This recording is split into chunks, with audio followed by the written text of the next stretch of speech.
I'm Claire, and welcome back to the Claire Closet web series, Female Entrepreneurs in Small Towns.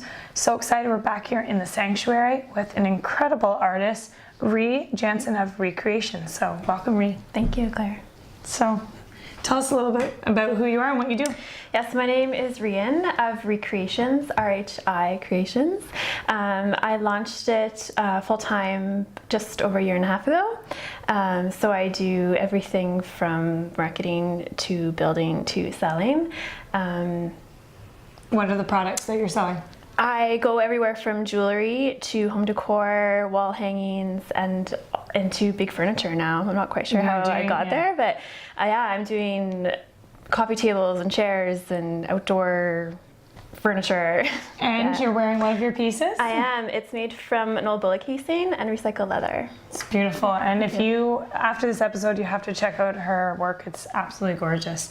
Now, what does a week look like for you? You're the one-woman show. You're doing everything. What does a week look like for you?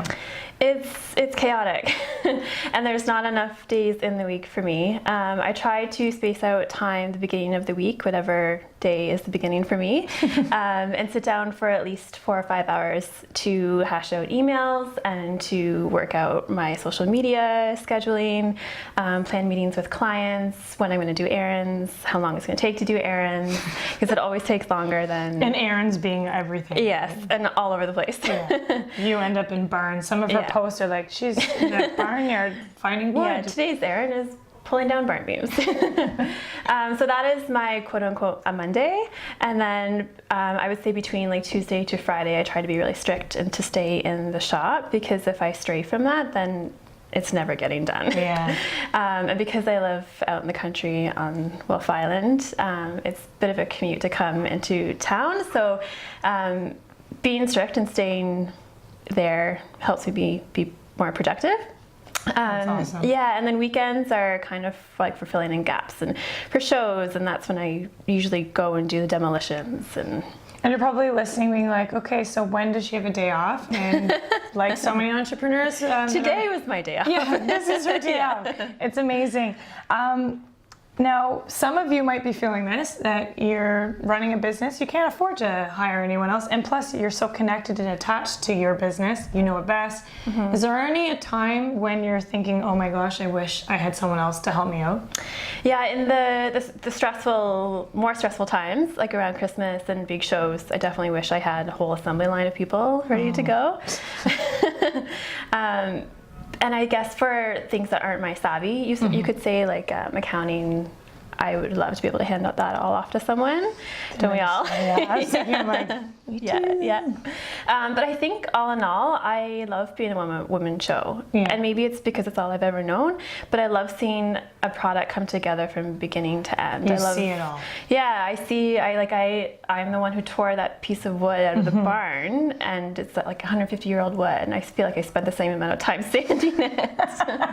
Like for real, I have a piece in the shop right now, and it's just been weeks and weeks of drying. And where do you get some of your pieces? I travel. Who has wood 150 years old? Like, how do you find them? I have the most amazing resources. People will come to me and say, hey, my grandparents have this old property, and the barn is demolished, needs to be torn down, and we just want it to go to a good home. And I sit with them and have a cup of coffee, and they tell me this whole story of, they had a whole horse farm or whatnot. And so like every piece I have, I know where it's come from for as much as I possibly can, right?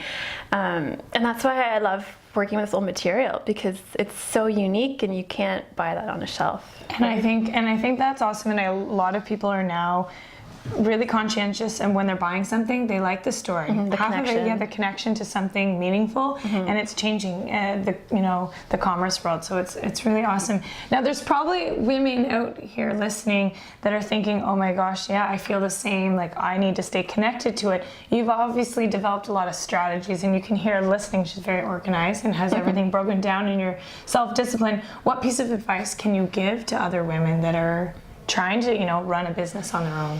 I think There's two main parts that I've really taken home, and they may sound contradictory, but I think one is to be as open-minded and network as much as possible, to get yourself out there and not, like, both in person and on social media, to connect with people who inspire you and you could pull inspiration from and you admire, whether it's over an email or in person or an interview, and whether it's job shadowing, interning, or just asking them questions, like gathering as much resources as you can. And then the second part, I think, is you have to learn how to turn that off, because Instagram is such a powerful tool, but it can also be toxic. And I know for creative people, like, ideas come into my head every day, all day, right?